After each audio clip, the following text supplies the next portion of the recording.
Hai guys, kembali lagi dalam segmen Ask Fira. Anda tanya, Fira jawab. Kat sini kita akan menjawab segala persoalan anda tentang trading dan security account. Topik kali ni memang penting, especially untuk semua trader yang guna client portal dan account trading online. Jom kita start dengan soalan pertama. Let's go! Soalan pertama dari Anaki 21. Nak tanya, 2FA ni sebenarnya penting ke? Kalau account trading biasa je pun perlu aktifkan juga ke? Soalan yang baik, Anaki. Sebelum kita jawab soalan ni, untuk mereka yang mungkin tak biasa dengar, Two-Factor Authentication atau 2FA ni ialah sistem keselamatan tambahan yang dicipta untuk lindungi akaun korang. Bukan Altima Market je, akaun pelaburan online yang lain kat luar sana pun menambah 2FA sebagai salah satu standard keselamatan bagi melindungi akaun dan transaksi pengguna. So Anaki, yang 2FA ni memang penting. Bayangkan kalau password korang tu compromise atau bocor, 2FA ni lah benteng terakhir korang dari hacker kat luar sana tu.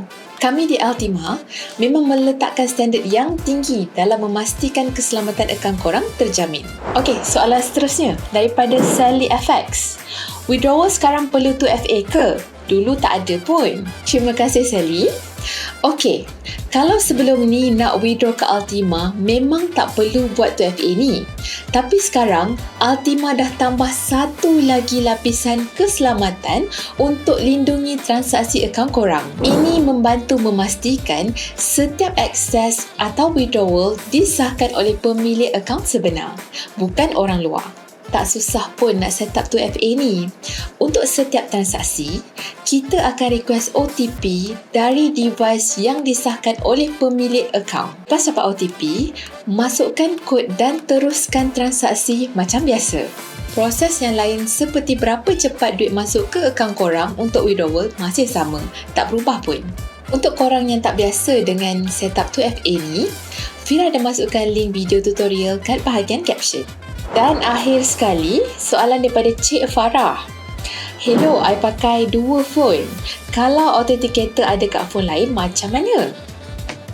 Kalau korang ada dua phone, masih boleh login pakai 2FA tu. Asalkan dua-dua phone tu memang korang punya.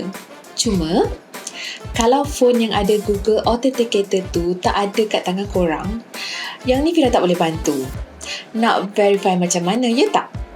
Nak mudah? Kita login ke akaun korang menggunakan phone yang ada apps Authenticator tu. Okay guys, itu saja untuk episod kali ni. Kalau ada sebarang soalan, type dekat ruangan komen.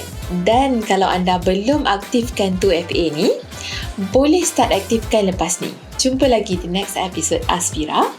Anda tanya, Fira jawab. Bye guys!